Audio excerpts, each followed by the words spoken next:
good afternoon, and welcome to this Sunday, January 31st edition of the Island Stats Football Show.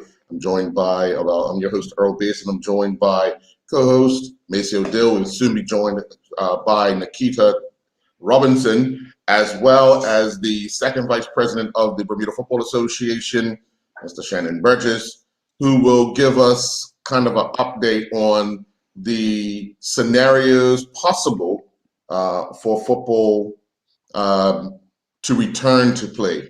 I know, Maceo, you're heavily involved in your day-to-day work on return to football or return to sports, I should say. But for football fans, I know they're anxiously waiting to hear from someone within the Bermuda Football Association on what talks they're having regarding a return to play, because as we all know, all sports are affected, but the multitude of people that actually play football will be like chomping at the bit because they haven't played. It'll be 2 months for most come next week.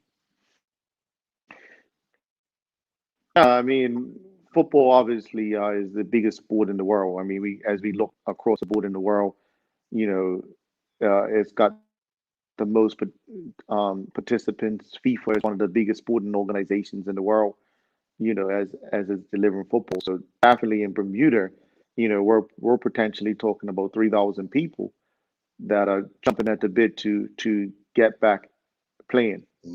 And it's been unfortunate for team sports during this time, right? Because with the numbers being 10 at the first, and then now the number being 25. It's still I think for team sports, whether it be football, netball, or rugby, all those team sports are suffered the most trying to get back up and running because of the sheer numbers that they that facilitate the sport or play the sport. Yeah, no, I don't want to get you to talk too much out of school and out of turn, because I know it's a touchy subject for everyone. Especially when you come talk about the number and the struggle that some of the sports, especially as you mentioned, team sports, have had to deal with for quite some time. So, we await to hear from Shannon what the association, as he is the chairman of competitions, what the plan or what options they have. I know one of those options would just be to conclude the season. Another option will probably be to conclude the season as well as have the cup games. We've already had a season where we ended without the FA Cup final. So missing it a second time around, yeah, you want to play for that, but you might have to forego it again this year in the event that, because a lot of these clubs that we use also are utilized for another sport, which is cricket. And of course, you don't want to run into a delay of another sport, which would then push your season again back as well. Because if cricket is delayed, obviously they're going to extend their season, and then football is going to have to be delayed because the season and the same fields are being utilized for another sport. Yeah, I mean, yeah, it's a dilemma, isn't it? No matter which way you cut it, this is a dilemma. I mean, I've been paying attention to this whole world pandemic, and there is educated opinions that the world is not going to be able to catch its balance for the next 5 years. Yeah, yeah. I mean, as to getting back to what is normal, just kind of rebalances itself off. Right. So and we're speaking about it now as to football run to cricket season, and what that balance actually looks like.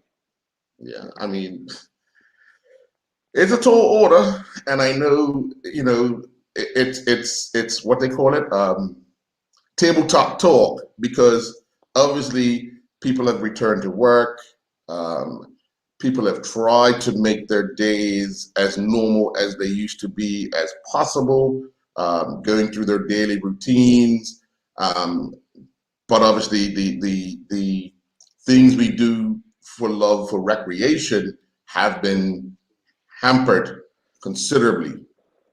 Yeah, I just all around in general in our lives, and I mean, I have a conversation with my brother that lives in Zurich that's been pretty much working from home for the last year, and uh in the beginning it was like, oh, this is great. I can focus working from home. I don't have to commute into the city to work into the building.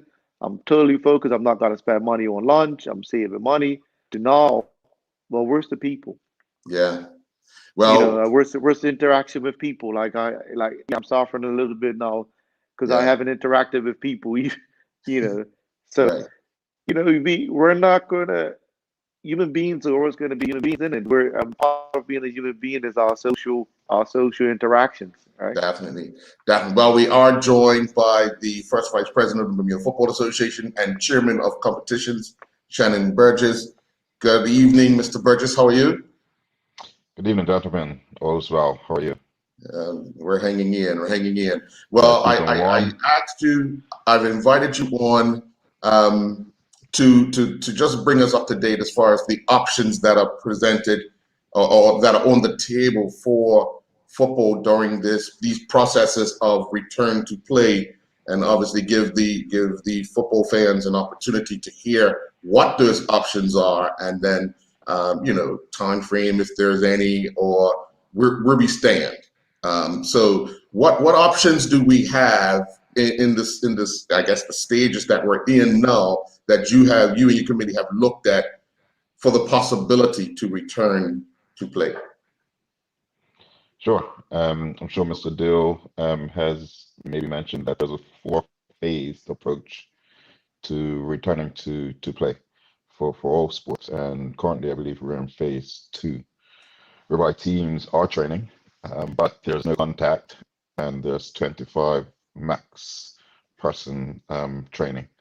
Um, to return to competition, we will have to wait to phase four, and there's no defined date. But we've taken a look at the schedule and created a blueprint, um, and we are hopeful that we can recommence perhaps late next month. Um, but we will be guided by the various ministries to give us the green light to do so. Yeah. What will be the priorities? Because we all know we still had cup games to go. We know we had several league matches to go.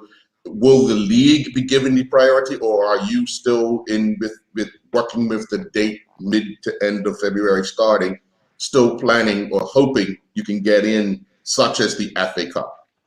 Yeah. So the blueprint that we've created actually speaks to that. So we had our semi-annual Congress meeting on Thursday, and during the meeting we actually shared with our affiliates what that blueprint looks like. The priority will be the league campaign, and the aim is to have the league campaign completed by the last weekend of April, which I think the last match date may be May 1st or May 2nd, if we are able to recommence sometime in February. Um, that's going to lead to some midweek league matches. And we will try our best to consider, the home field scenario whereby some teams once or twice during the second half of the campaign may be playing a league match at night and perhaps lose that home field advantage or revenue opportunity. But these are the cards with which we have to play, and we hope to succeed in completing the league campaign by the end of April. We will then look to play the cup competitions at night during the month of May. And the reason we'll play midweek during night is because we want to allow cricket to commence. Cricket lost an entire season last year. I mean, they had some 2020 matches, but it's an important year for international cricket this year. So we want to try our best to allow cricket to start by the end of April, starting in May. And we will look to release some venues towards the end of the league campaign. So it's a lot of work. It's a puzzle that we're going to have to put together, but it really depends on when we can recommence. Yeah. Mace? Yeah, good evening, Mr. Burgess, and thanks for coming on the show. You bring up an interesting point. Last year with cricket, just because of the pandemic, either cricket was played at four venues, and it seemed to be very successful with fans being, at those venues and they back-to-back games. Me and you coming through football, we know the conversation about cricket and football and being able to really get good at it at one. Is there going to be a conversation at some point with the BFA and the cricket board to be selfish with their sport, meaning that pushing their sports agenda and there be some type of separation rather than consideration? Yeah, that's a tricky one, right? So I've had a few conversations with Calvin Blackendale, and our conversations have been more on the line of collaboration. And the main reason is that we have the same audience. People that attend cricket matches tend to attend football matches as well. But more importantly, many footballers play cricket. And so as our two top national sports in a small jurisdiction, we have to have that a certain level of collaboration. Obviously, with international campaigns on the horizon, we have to ensure that our players, particularly our national team players, are able to compete on the domestic level. But at the same time, we wish our international cricket team well as well. So we have to give them a platform as they prepare for their international commitments. Yeah. And just Oh, good. okay, Go ahead, Mace. and there your blueprint into return into play, does that also include youth leagues? So the youth committee has a different chair. He's actually my deputy chair, and he's creating his own skeleton to see what return to play looks like for the youth leagues. Yeah. How does the international fixtures in March play out in this blueprint that you have? Because obviously some teams may lose quite a few of the local-based players if the international players can't, or the players that are playing over in the UK are unavailable due to whatever restrictions they have. Yeah, so we've had that conversation. Initially in the original schedule, the week of March 25th, which is the international break, was free. So we would not have had that conflict, but we have to use every weekend that we can, know that we have a limited time frame in which we need to complete the schedule. So we will be playing domestic football during the international break. We have communicated this to our affiliates. We do have criteria by which clubs are able to write in to request postponement of a match if they have a certain number of players involved with the national team as they travel. But yeah, that's always a tricky one. You like to say, you put country before club. I was an international national team player, and when I had to miss matches with my club, and it doesn't feel good. But in a small nation, sometimes you're faced with that decision. Yeah. Any final questions, Maceo? No, I'm good. I'm good. Thank you. Well, Shannon, I want to thank you for joining us and giving us this update. Obviously, as we move into the next phase, hopefully we get an announcement on Tuesday night that we move into the next phase. In a few weeks' time, we can have you back if there's any developments around the fact that we can return sooner than all the talks have been thus far, because they have been talking about so many things that have to be put in place in order for sports to return. but as we all know, day-to-day working has returned without half of the stuff a quarter of the stuff they're requesting for sports to do to return. So hopefully we have some positive talks on that front, and we can return a little sooner than you are hoping. And it kind of eases you up a bit.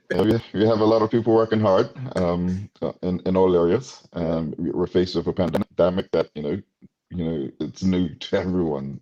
So everyone is trying their best to make the right decisions. So we have to support each other and make the decisions to help us get back to some new normal. Yeah. Well, again, thank you very much for your time. Appreciate you, and I'll get back with you as things develop in stages, and we'll invite you back on to give another update regarding the Bermuda Football Association's return to play once we get, like I said, once we get into that new stage, and if anything develops, we'll get back in touch with you, okay? Sure. Thanks. Okay. Thank you. We'll be back with more Honest Stats Football Show after this message from our sponsor.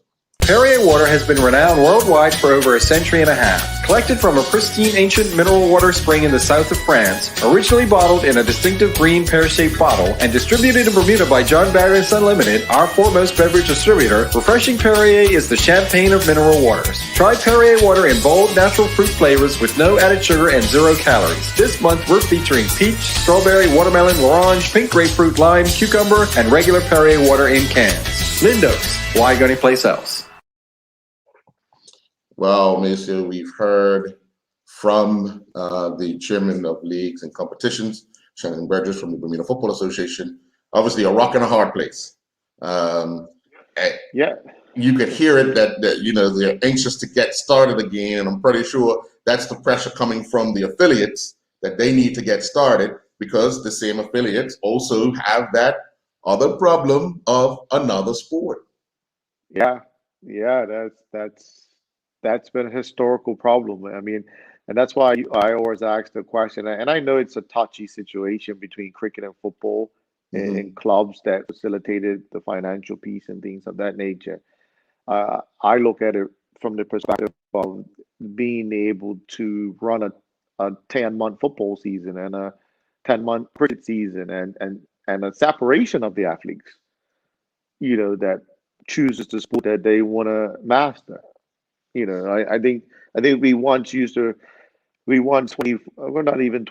years ago, 30 years ago, we used to be able to break how good we are in both of the sports. But we know different now, innit? We know different now, as the world is specialized at certain age in developing their craft and their sport. Is that we're not able to be a jack of all trades. We have to master one, and hopefully at some point with everybody, and I understand it's a bigger conversation than just the BFA and the cricket board. It's probably a conversation for government and the public as well, how to separate these sports so we can actually start to push them forward. Yeah. Well, I mean, I hear you. I understand you. One of the major problems with having a 10-month football season and a 10-month cricket season would definitely be facilities. We will have what, as we would say, the 2 cup match clubs.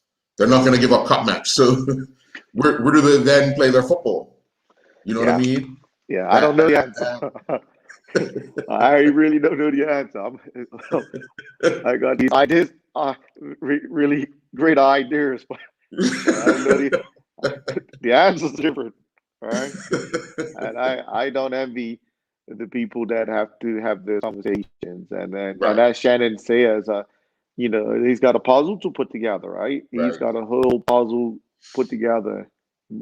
My hope is that, like they did for cricket, utilizing the 4 venues, that the football community is open to having to play somewhere where they're not normally playing on a weekly basis, especially if it's a home game and they have to play away. Well, he said, Shannon said something very significant too, as to the loss of revenue if you're not playing your home game.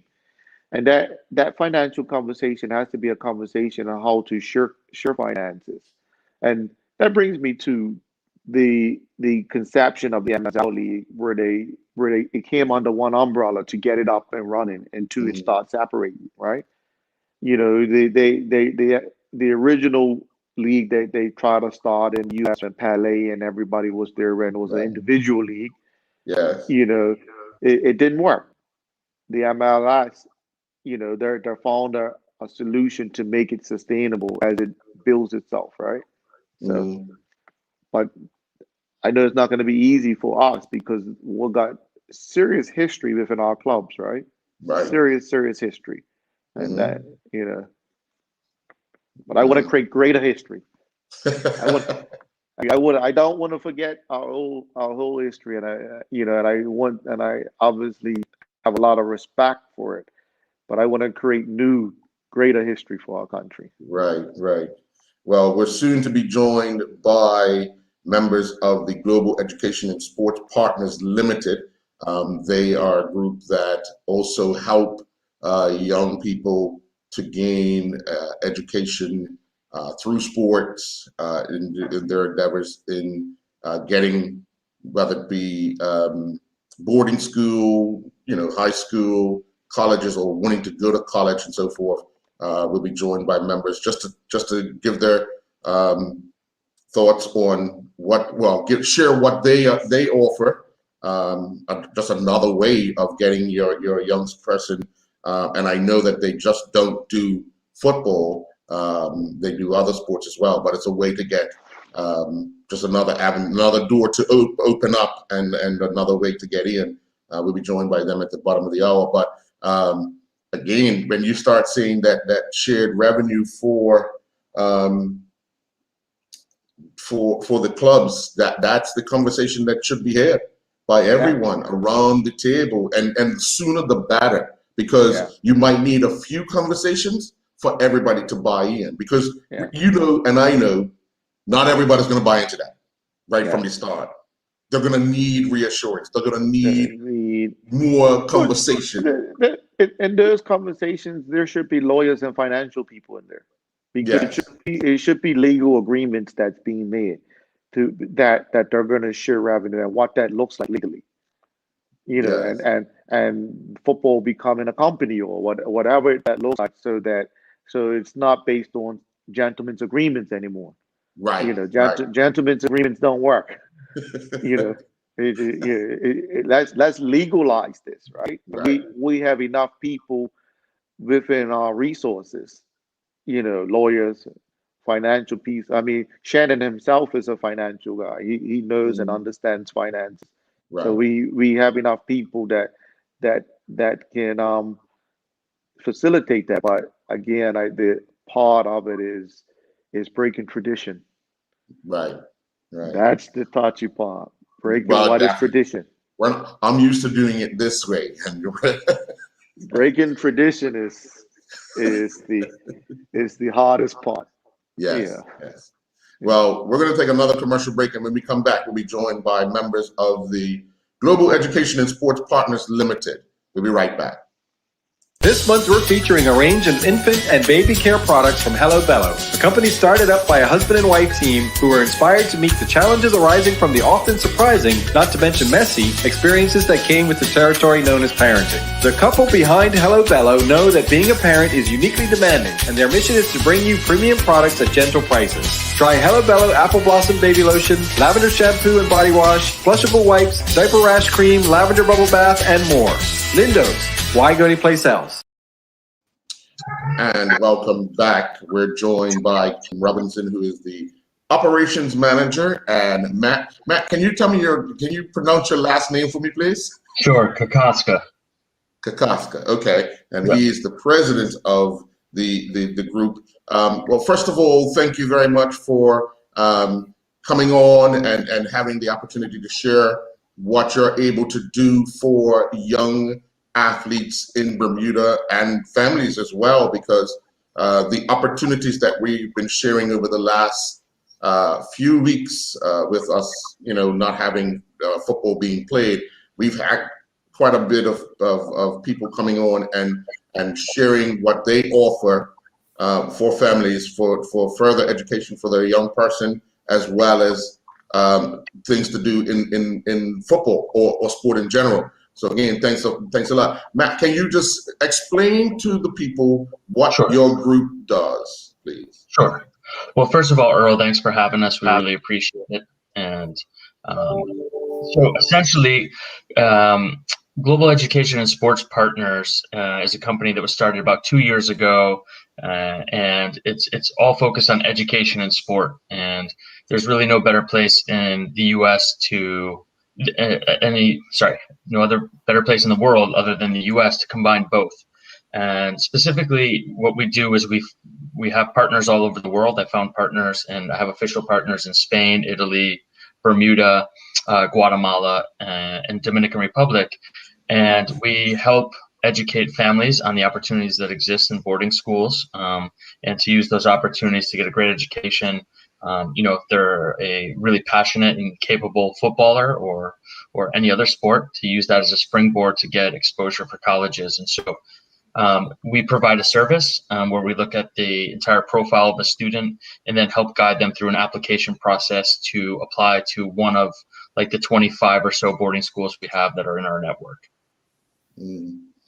And Kim, welcome. Can you give us just an overview of what's been done on the Bermuda side in your role as operations manager? Yeah, so before I get started, I just want to say from the GESP family, we want to send out and extend our condolences to the Mandas family. They were actually one of our clients, one of the first clients of ours. So I just want to send out our condolences before I get started. So in Bermuda, I guess the company got registered back in 2019. And the first thing that we did was an actual showcase. So I put together a little showcase. We worked with Barclay Institute. We used their halls to hold our actual presentations, do one-on-one meetings with parents and students. And then we actually had the showcase at their field. So again, working with Matt, I had to organize getting the admissions personnel to Bermuda, some of the coaches. And from there, that's basically where the process started. Working with some of the actual people of Barclay Institute was very helpful for us. Devar Boyles being one of them. He helped to facilitate everything for us. And then from there, we actually had some of the parents that are part of our program previously. Matt could probably speak to his previous business, but we had some parents come and speak of their experience of dealing with Global Education and Sports Partners Limited. And in Bermuda right now, we have 8 students that Matt helped get overseas.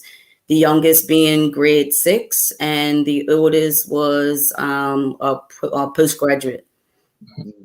And obviously, it's a lot of work to be done for everyone to get in. Maceo, any early questions? Just catching up because I lost audio for a moment. Okay. Does the organization, I know that it facilitates a lot of opportunities in the U.S., but did I hear that you have opportunities across the world in Europe as well?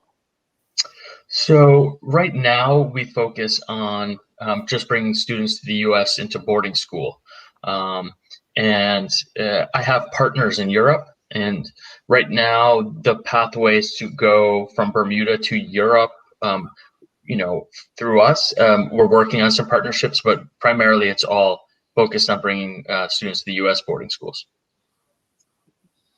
When you guys first start engaging, Kim, when you first start engaging with parents of the students locally, what are some of the questions that they have? Because believe it or not, you're a parent as well of young people in the program as well. So you're talking on 2 levels, not just as the operations manager, but also as a parent who's going through it. Mm-hmm. And that's probably my greatest asset, is the fact that I am a parent going through it.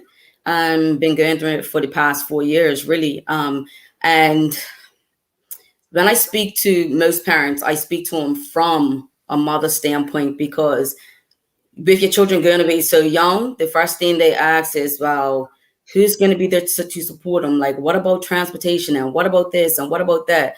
And for me, I think because I've already experienced it, it's easier for me to comfort the parent at the end of the day, right? So I would say the first thing that I do is ask the parent, what is it that you want for your child? A lot of children don't want to be forced to go overseas. So if the mental part is already there, that's basically half the battle.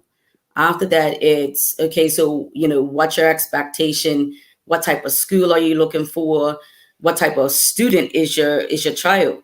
Some children thrive in larger environments. Some thrive in smaller environments.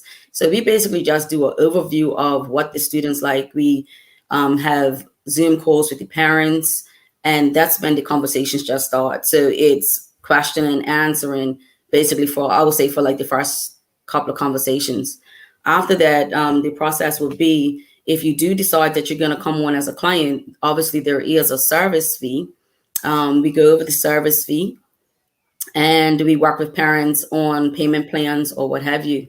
But at the end of the day, we have to make sure that we're there to support the parent financially as well, if they're able to afford it. I'm all over the place, sorry. Because some parents are like, well, boarding school, I can't afford that. And that's where we speak to them about the process called financial aid. Definitely. And Matt, for the schools that you have, is there a variety of schools? Because as Kim said, some kids thrive in larger communications and some don't. So is there a variety of schools that you deal with? And then also you have kids who are high academic and high sports, but you have other kids who are low academic but high sports. So is there a variety of schools in which the negotiations can be open to that?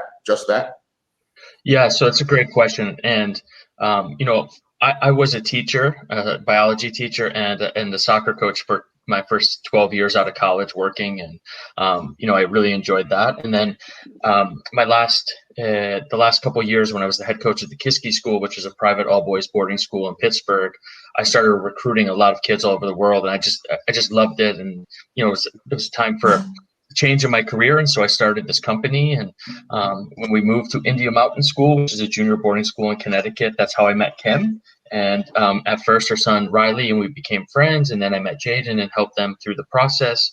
And then ultimately I just I said, Kim, would you like to be my partner on Island? And because she was just so impressive as both a person, a parent, and then as a business partner, she's been fantastic. But strategically, instead of me going to Spain or Bermuda or Guatemala and representing just myself in one school as a coach, I started this business. And so we have high academic schools and high football schools. We have high academic schools with mid-level sports or lower level football for students that might be more recreational players. Or, if you're a poor student or average student but want high football. So there's this sliding scale that we can do that sort of matches everybody's profiles, as well as the financial aid. We work with a variety of schools. All have the sticker price of about $50,000 or $60,000, but some have more generous financial aid than others. And over the course of the last 3 years, we've developed some strong relationships with all these different schools. And that's really the strength of our service, is that we are able to help students of all different profiles, both academically, athletically, and then financially, which is what makes us really different. Yeah. What are some of the challenges that the students that or the clients you guys have been working with, what are some of the challenges that they faced once they arrive and they're at the schools? Because obviously it's a totally different scenario now. They're not with their family. They're on their own kind of thing, although they are with other people within their dorms and all. But what are some of the challenges that you've had to deal with, Matt, in making sure that a situation is taken care of as best as your organization can? Sure. So before we work with any new school, and I would say this is almost true about 95% of the schools that I've been to and work with, I've been there in person. So I've seen the campus. I know the people in the admissions office. I know the administrator, I know the football coach. And so we feel very comfortable with recommending their school and helping to facilitate the admissions process and recommending kids. But in general, I think, any new student, whether they're a U.S. student that's flying across the country to go to a boarding school or an international student, there's always that transitional period. And so, sometimes kids take longer to adjust than others. The biggest things sometimes are, the academics might be more difficult, or the daily schedule is really, really busy and kids get tired and try to keep up, or they don't like the food. And so there's a lot of little things within the transition. But most importantly, I think I have a partner in each of the countries like Kim, and we're here based in the US. And so we have this twofold program where each student that we work with has me and my team that are here, as well as the people at the school to act as a support system. And then any sort of issues that arise or anything that we need to do to help, we always have someone like Kim on island that can be in immediate touch with the parents and try to resolve any bigger situations that might come up. Yeah. Maceo? Yeah, I mean, that definitely the services that you guys offer is a needed service for countries like Bermuda and island kids, to understand the dynamics of the U.S. education system and understand the what pathways look like.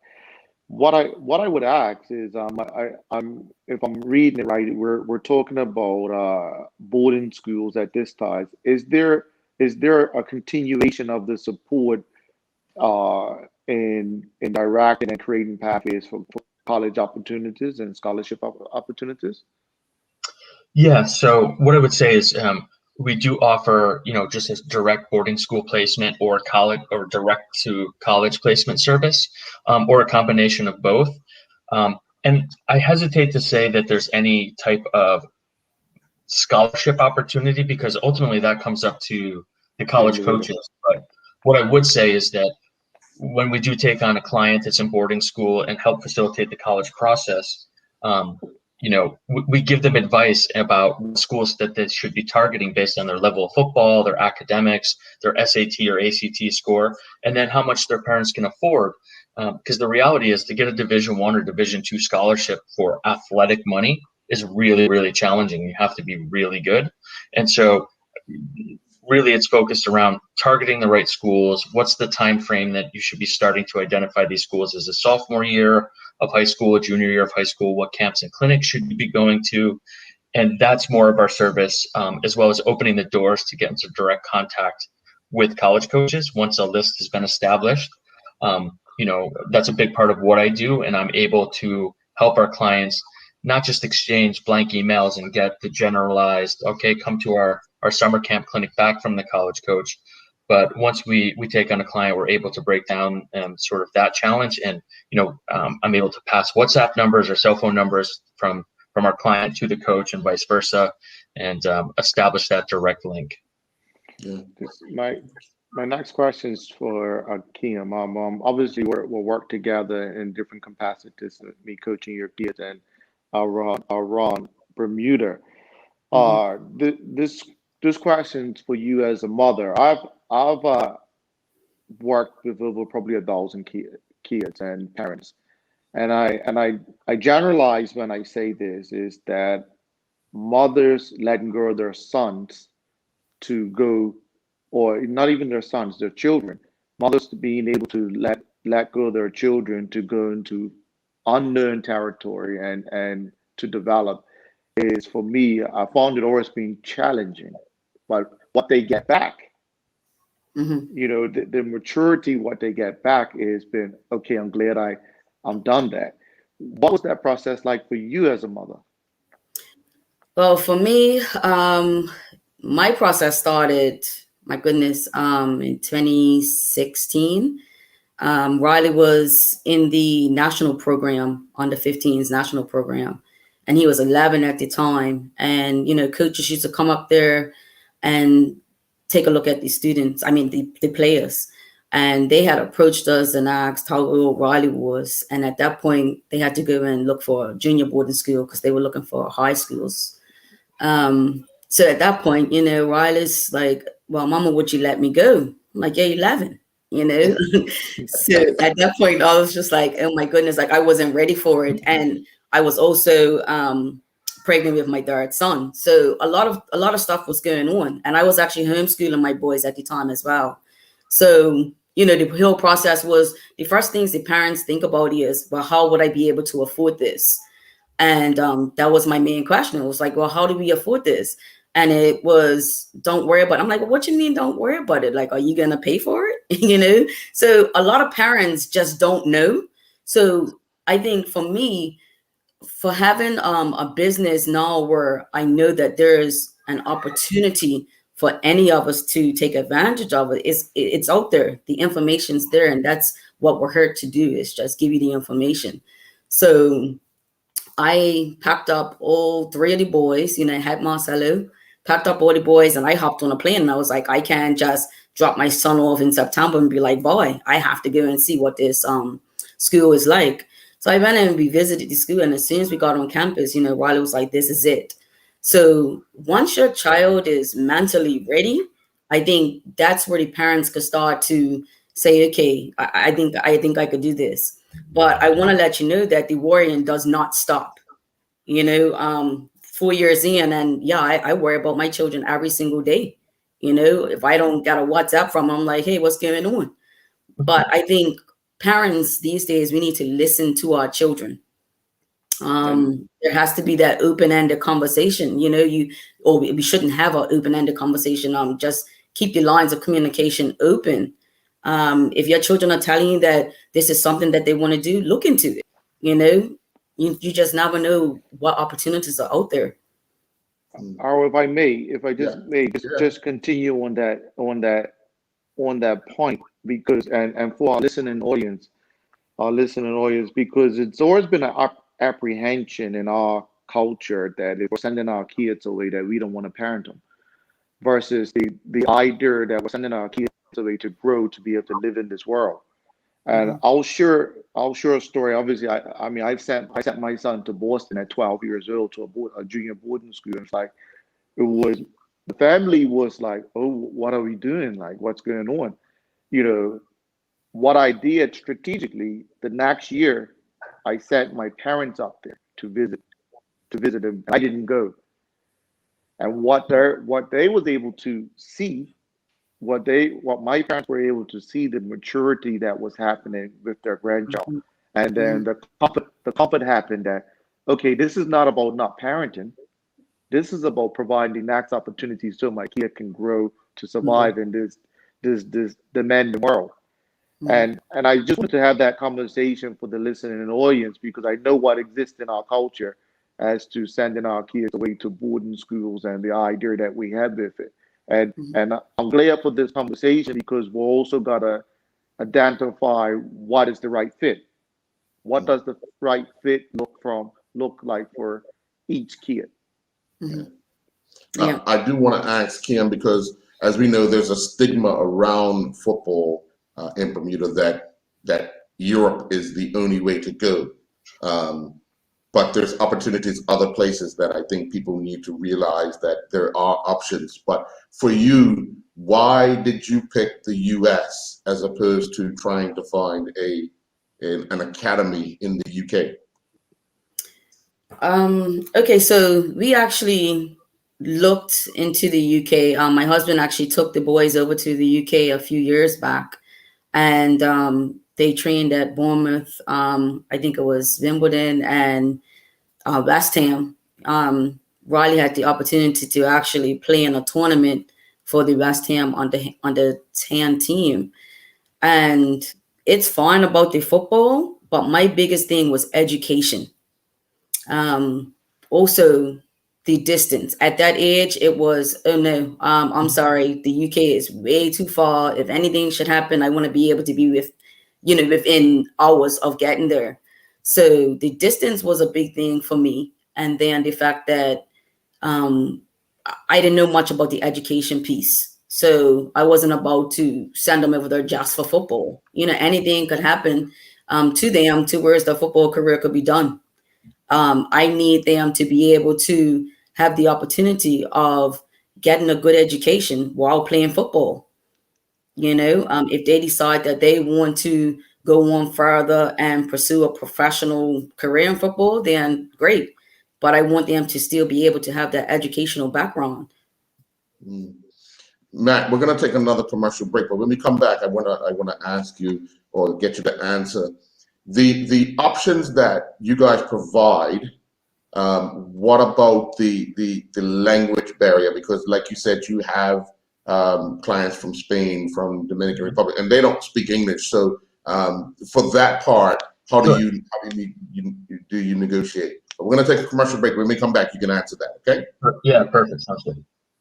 Go Macro started up at the beginning of the millennium in Wisconsin in the U.S. with macrobiotic farming in mind, motivated by the pursuit of health through balanced nutrition. Go Macro is a family-owned company dedicated to living and promoting a natural, whole food-based lifestyle. Like most whole food businesses, Go Macro is also dedicated to bringing you the flavors they love. This month, we're featuring Go Macro Vegan Organic Granola and Coconut, Sunflower Seed Butter and Chocolate, and Coconut Almond Butter Chocolate Chip Macro Bars. Lindos, why go to place else? Welcome back, Matt. Sure. Yeah, so we do have a large number of students that are coming through our pipeline from definitely many different Spanish-speaking countries, and now we're working a lot with Italian students. And I would say that 50% of the kids that we're working with from those countries are completely fluent in English as a second language when they're coming over to the boarding school, in both their verbal and written skills within the English language. The next, say, 25%, are capable in terms of conversational English, can read and write sort of proficiently, and maybe only 25% of the students that are speaking English as a second language might need to take ESL, which is English as a second language in school, where they don't jump right into the general English programs or general mainstream classes where they need to get a little bit of assistance for the reading, writing, and spoken English. But generally speaking, a lot of the students that we're working with are already bilingual, and so it's not really that much of an issue for them to keep up with the schoolwork. And mostly at the boarding schools, all schools try to pair an international student that's living in the dorm with an American student that's also living in the dorm in their first year, so they have that experience. So that also really helps with the transition for those students to learn English and have more practice with their roommate in terms of conversational English. Yeah. Kim, you and I have had conversations around your boys and things that they've kind of surprised you with. Having that opportunity to have that open dialogue with your young ones.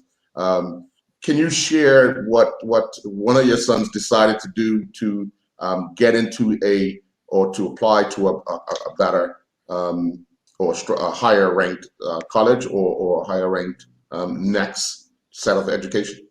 Yes. So Riley finished up at Indian Mountain School last year, but he came to me and he decided that he wants to take some time off of football to focus on his grades. And, what was I supposed to say? No, so at that point it was like, wow, the maturity, so at that point it was like, well, let's focus on your grades. And that's what he did. We applied to 3 or 4 schools, and he got into his first choice. So there's your opportunity. I mean, if your son calls and says, look, I want to take a break from football, I'm considering, working on the grades. That's an open conversation. The maturity that I've seen with the kids, I obviously, like I said, I've interacted with the boys for the last 20 years. And what happens with boys, when they see a pathway and they see a clear pathway, that's where their focus comes in. And once they understand what that clear pathway is, they're ambitious enough they're going to go for that path. And this is why these type of conversation, these type of exposures for us as on the island are very important. I mean, those are the same things I experienced with my son. Like you're going to study hall, and like, are you serious? You got to get off your phone because you're going to study hall. Who are you? Like, who's this? Who are you? Like, I mean, I was used to that with my daughter. Like, girls are generally organized. They come with organization, like they're born with organization, whereas boys need to be managed. They need to be managed. And I'm saying, the structure that I saw my son within a year in these type of environments was phenomenal. Yeah. Well, as far as the organizational part, so my middle one, Jaden, he went out last year, and he was like probably one of the youngest ones that went out, and he had to learn how to wash clothes. He had to, basically set up his own schedule of when he will sit down and do study hall. And from there, he came back, and I'm like, wow, like, they just mature so fast, and it's either what you say, sink or swim, right? So they go out there and they adjust, they transition. Matt, I have I'm glad you mentioned the fact that you talk about boys, but Matt, are there equal opportunities for girls in a program as well? Absolutely. It just so happens that a lot more of our clients end up being boys, but that's something that over the next year, 2, 3 years, that I'd really like to try to, find more girls that are interested in this opportunity as well. And the schools are very, very, very interested in girls because the overall numbers are starting to trend away from 50-50 in terms of the numbers of girls and boys in boarding school, and getting towards like 55 and 45%, or maybe even 60-40. So there's a huge opportunity for girls to maybe find opportunities at these boarding schools, and because they're strategically looking for girls to try to keep their student population numbers around 50-50. And so the answer would be 100% yes. Yeah. A question for both of you. Having interacted in Bermuda, what would we need to do better, sporting wise and academic wise, or even exposure wise, to better prepare our kids for these opportunities? So that it's what I want to use is it's a smooth transition.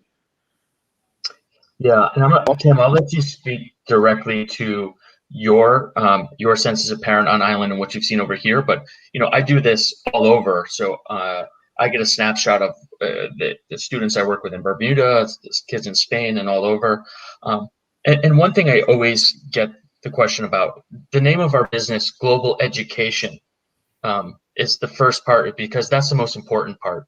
And so, and sports partners, the vision is in 5 years, maybe we'll be getting more tennis players and, golfers and things like that. But right now the focus is football, and that's how I've strategically found the partners all over the world. But education is the front focus of what we're doing. If you don't buy into the education part, then this program's not for you.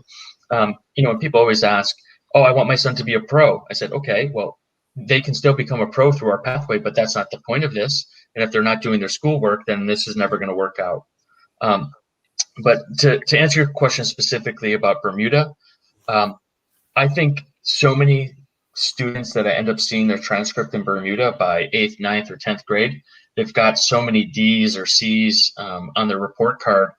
And I don't think parents and students understand that can affect NCAA eligibility for Division I school. If you have a couple F's as an S1 or an S2, you might not even become eligible to play Division I or Division II soccer. Even if you go to boarding school in your last 2 or 3 years and turn it around, you might have already disqualified yourself. And so I think the early ages, the M2, M3, really talking to the high-level footballers who are also academic students, or who can become more academic students, talking to them about the importance of grades. Grades are the key to opportunity in the U.S. and college. For me, that's the most important thing that I would recommend to parents on the island, is to help their kids focus on the grades. Kim? Yes. So for me, I tell people I'm not the traditional parent. From young, the boys were always sports. Sports was second, but I used to also tell them that they had to get the schoolwork done. And if they didn't get the schoolwork done, then they were actually letting down the team because I wasn't gonna let them play. They would just sit on the bench. So we've always instilled that in the children is like, get your schoolwork done. I ended up taking my children out of the public school system. Riley graduated from St. George's Prep, and Jaden finished at P6, and I decided to homeschool them. Not so much the fact that I didn't believe in the education system, but I just felt that I needed to go home and teach my children. And sometimes parents need to take a hold of that and realize that we are our children's first teacher. So that's why I came with my children home. I homeschooled them. And then literally within that first year, Riley was going off to boarding school. I ended up homeschooling Jaden for another year. And then I put him at Chapmore for that transition as I knew he was going out the following year. But education is the key. And it's the key to get you to the very next steps of whether it be football, whether it be tennis, whether it be basketball. You know, schools these days are not looking for the best footballer. They're looking for the complete package, and education, the grades is what matters. Yeah.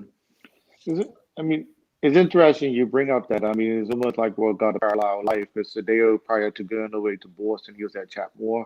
He was first at Salters, and then he was in the public school system. And we ended up at Chapmore all boys school that met his needs. Going away to Boston, he built up his confidence educational wise in the system that he was there. And then when my daughter went to university in the UK, Sadeo transitioned to Bournemouth when he had built up his confidence education wise. And now he's going on to university, and I've seen the balance that were created between sports and academic, and sports has been the character making do academics. That's been that thin line balance. And of course all these kids start off with, I'm going to be a professional, and now he's filling out college education. He's been scouted by one of his previous coaches in Bournemouth to go to a university. So you're right in that education and how we have to do, locally, we have to stress what the importance of staying behind our kids to do well in school.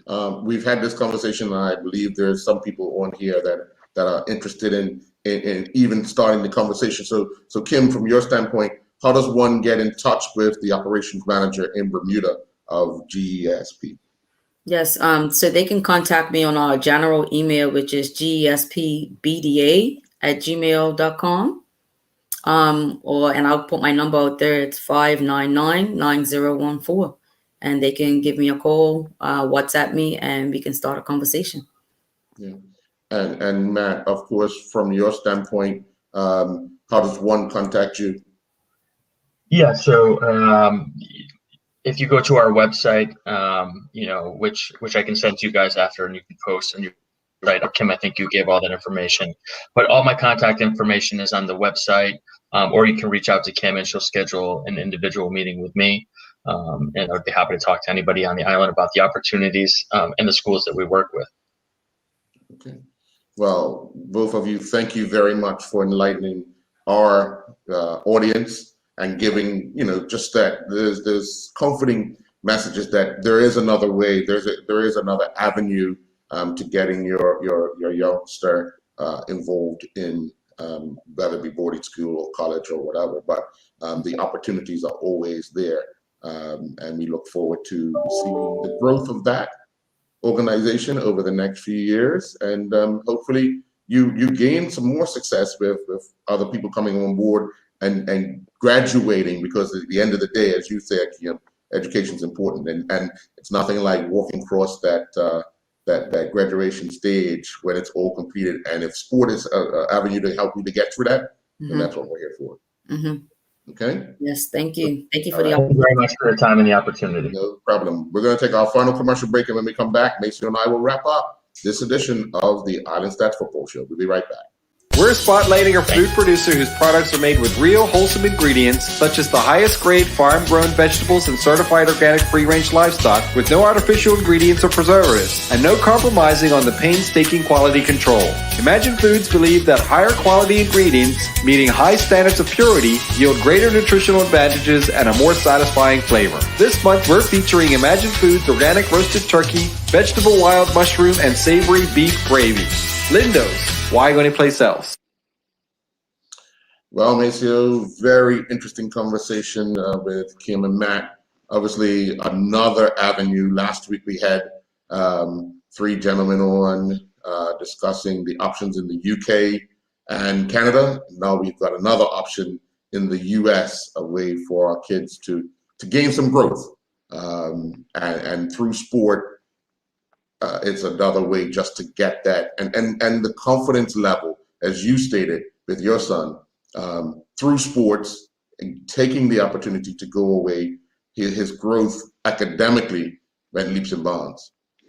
Yeah, I mean, as a country, we're having these conversations about long-term athletic development programs. What does it look like to take a kid from 5 years old to 20 years old? You know, and creating that pathway. And these conversations that we're having on this show is all about structuring that pathway, whether it be the US or whether it be the UK, through a system that parents can go to somewhere and be able to give in knowledge as to what this looks like, what's the expectation, how to make it happen.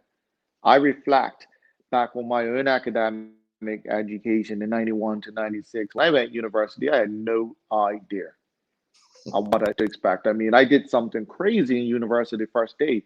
I didn't even know about sororities and what is the other word for the man? Like the Kappas, Alpha. the, Yeah, Kappa, yeah. the sororities and the fraternities. I Right. didn't know about that, right? And we had a block party at my university the first day to welcome all the students in. And I sat on the Kappa's monument because I was tired. I just went over there, sat on it. And all of a sudden, all these guys came around me like they was going to harm me. And it took one sensible guy to realize that I wasn't American. I wasn't from there, and I didn't know what I was doing. And he eased the situation, said he wasn't sure, and they educated me that, you know, these are monuments, and me taking a seat on there because it was red and white and North Village. That's why I actually went over there and sit on there.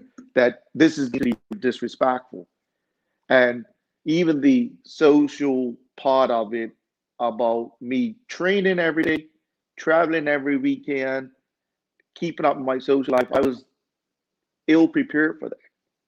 So we have information now, right? Mm-hmm. We have information that we now need as a country, as organizations, football, whatever, sports, government, that we need to package together. We need to package together so our citizens can have pathways and understanding of what this looks like. So I'm always happy to be part of that process. Yeah. Yeah. And of course, we had our first guest, which was Shannon Burgess, the first vice president of the Bermuda Football Association, and also the chairman of leagues and competitions, give us just a snapshot of what the plan is once they do return. As he stated, they are going to do the FA Cup. It'll be night games in May. So that's another option. I mean, now that I think that is on the table, more there's the interest now becomes that much greater. Yeah. So just hearing that. I hope we just because of COVID has pushed us to May. I wonder if we're going to recognize something and we learn something about this longer season and how to facilitate football and maybe cricket or whatever. Because I know that we learned something last year with cricket being facilitated at four venues. Like that was a success. Yeah. And Cal Blankendow was going around doing interviews, posting them on the cricket board, and was bringing a buzz for the sport, a needed buzz that we was looking at for the sport. And you know, that happened by happenstance, but maybe we can learn something from it, right? Definitely. Yeah.